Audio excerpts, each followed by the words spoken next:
हमारा पूरा ध्यान अपने पास क्या नहीं है उस पर होता है। और जब हमारा ध्यान अपने अभाव में रहता है तो उसका परिणाम होता है कि भीतर हम खुश नहीं रह पाते। उसके लिए मैं बहुत सुलभ हूँ, आसान हूँ, नित्य युक्तस्य योगिना, जो निरंतर मुझसे कनेक्ट है, जुड़ा हुआ है। ऐसे जिसने परमात्मा के नाम को कीमती समझ लिया और हृदय में उसे महसूस करता है, देखता है दुनिया, चलता है दुनिया के बीच में, लेकिन ध्यान रहता है भीतर, बस उसको भक्ति करनी आ गई, उसका कल्याण होगा।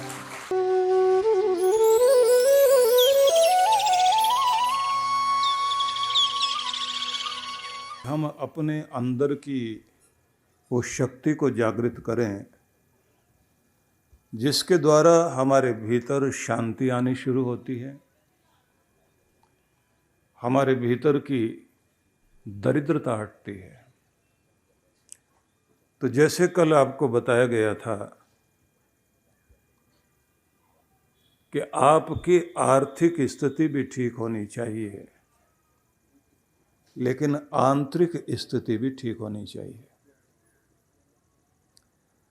हमारा सबका जोर एक ही चीज पर रहता है कि किसी तरह से हमारी आर्थिक स्थिति ठीक हो जाए। इस पर हम लोग कोशिश नहीं करते कि हमारी आंतरिक स्थिति ठीक हो।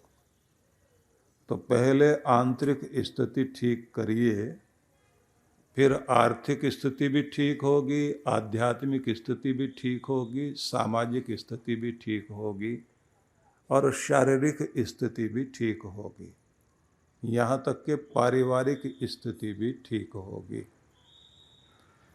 तो आंतरिक स्थिति ठीक करने से मतलब है कि अभी तक आपका भीतर जो आत्म संवाद चलता है, सेल्फ टॉकिंग जो आपकी है, भीतर भीतर जो आप बातचीत कर रहे होते हैं अपने आप से, उसमें चेंज लाइए, उसमें परिवर्तन लाने की आवश्यकता है।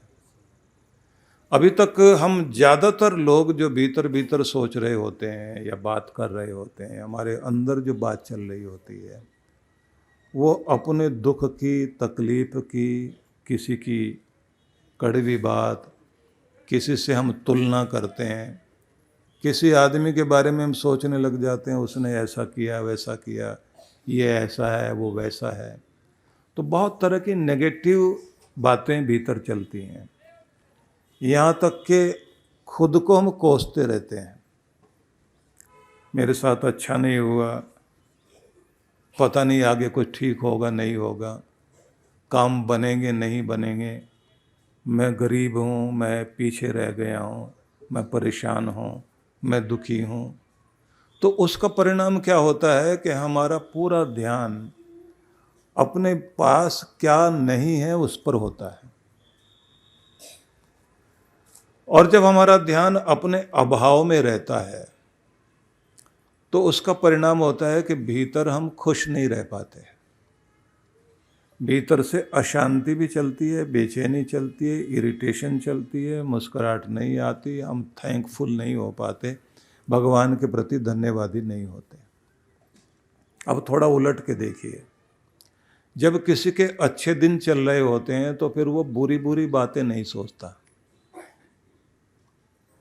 जब उसका सौभाग्य चल रहा होता है, काम अच्छे हो रहे होते हैं, सफलता मिल रही होती है, आगे आगे बढ़ रहा होता है, तो फिर उसकी जो सेल्फ टॉकिंग है, आत्म संवाद, भीतर जो चर्चा चलती है, वो कैसी, इतना कर लिया, भगवान ने इतना तो दे दिया, अब इतना और होगा, अब मैं ये कर लूँगा, अब मैं वो कर लूँगा, आगे बढ़ता जा रहा हूँ, मुझे किसी की कमियाँ देखने की ज़रूरत है ही नहीं, ना मुझे किसी की नकल करने की आवश्यकता है, मैं तो आगे बढ़ रहा हूँ, दुनिया मेरी नकल करे, मुझे खुश रहना है, धन्यवाद करना है और एक एक दिन का फ़ायदा उठाना, वक्त का पूरा लाभ लेना है, मुझे अपने सोने जागने का पूरा ध्यान रखना है, अपने समय को बेकार नहीं खराब नहीं करना और गलत लोगों के साथ नहीं बैठना, मुझे बहुत आगे जाना है। उसकी सारी अंदर की जो सेल्फ टॉकिंग है, आत्म संवाद है, वो पूरा का पूरा बदला हुआ होता है, जिसका परिणाम ये होता है कि उसका ध्यान सफलता पर होता है, उसका ध्यान परमात्मा के द्वारा जो दिया गया उस पर होता है, क्या नहीं है इस पर नहीं होता। जो है उस पर है और कहाँ जाना है और क्या प्राप्त करना है, कितनी हिम्मत करनी है, कैसे योजना बनानी है, कैसे व्यवस्थित होना है, कैसे सिस्टमेटिक होकर चलना है, कैसे रेगुलर होकर के मेहनत करनी है, सब चीज़ों पर रहता है। तो जैसे सफल आदमी अपने भीतर के आत्म संवाद को ठीक रखता है, ऐसे अगर आप अपने भीतर चेंज कर लें तो फिर ये ध्यान रखना, आपके अंदर चेंज आते ही आपके बाहर भी चेंज आनी शुरू हो जाएगी। भीतर अगर बदल जाते हैं तो बाहर भी अच्छा अच्छा होने लग जाता है, नहीं तो रोता हुआ जाए और मुर्दे की खबर लेके आए। बुरा बुरा सोचे और बुरा बुरा हो जाए।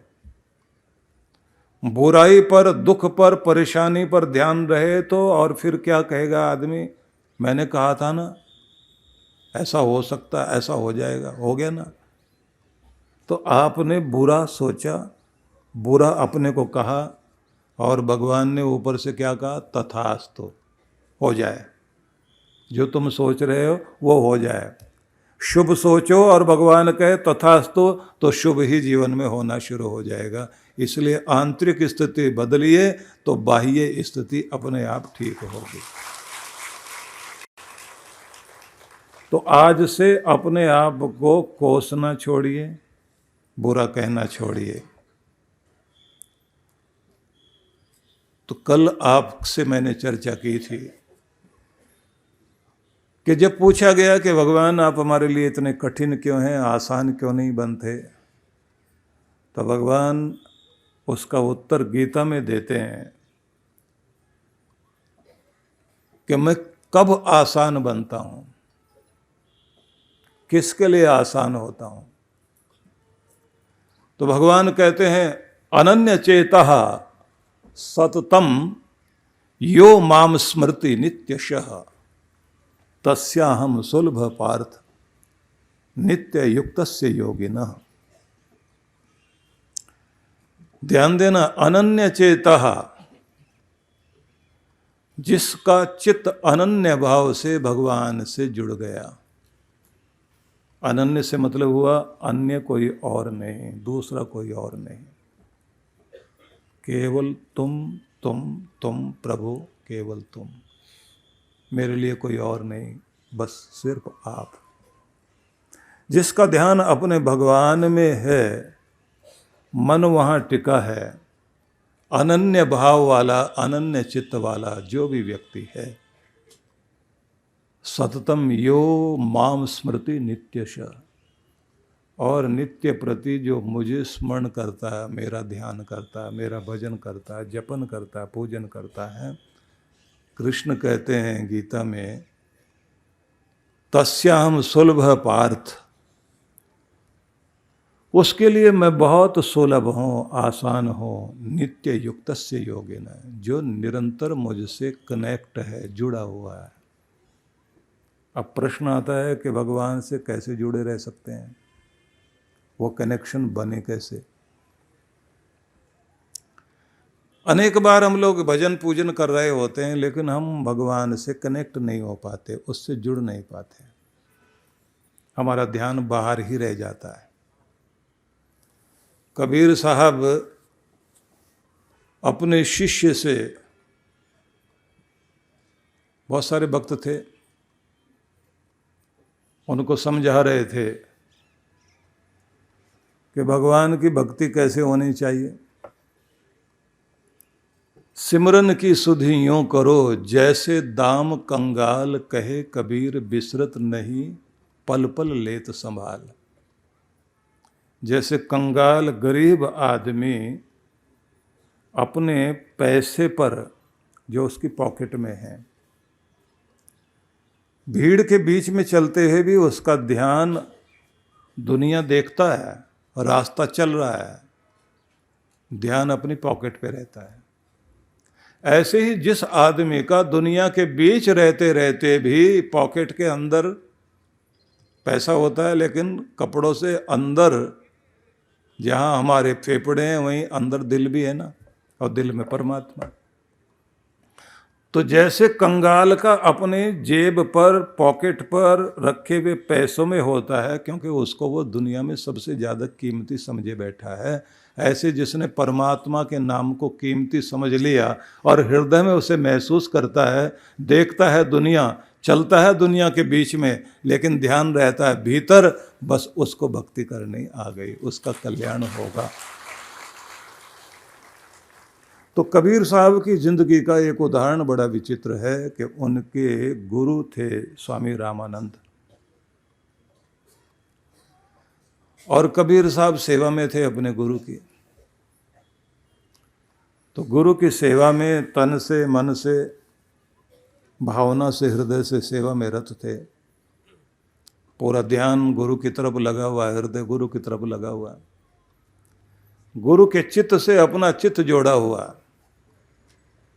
कि मेरे गुरु के भीतर जो ज्ञान धारा, जो आध्यात्मिकता चल रही है, वो मेरे हृदय में भी चले। लेकिन उस दिन स्वामी रामानंद बार बार बोल रहे थे कि देखो कबीर, आज हमको बाजार जाना है, सर्दियां शुरू हो गई हैं, तो रजाई लेके आना है, और तुम यहीं रहना, इधर उधर मत जाना, मैं थोड़ी देर ध्यान में बैठ जाऊं, कनेक्ट हो जाऊं भगवान से। तो बैठ गए ध्यान में, थोड़ी देर उन्होंने नाम जपा। नाम जपते जपते फिर जो है वाचिक जाप करते हैं ना, पहले बोल बोल कर भगवान का नाम, उसके बाद उपांशु जप होता है, होठ हिलते रहें, नाम भीतर भीतर चलता रहे, और उसी के बाद में फिर मानसिक जप शुरू होता है कि जब न होठ हिल रहे हैं, ना आवाज़ आ रही है, मुंह बंद है, और भीतर भीतर मन में परमात्मा का नाम इस तरह चले कि जैसे माला चल रही है। और उसी के साथ में फिर अगली छलांग होती है कि जब आप ध्यान में निमग्न हो जाएं, डूब जाएं भगवान में, कि आपके भीतर वो माला भी आप भूल जाएं।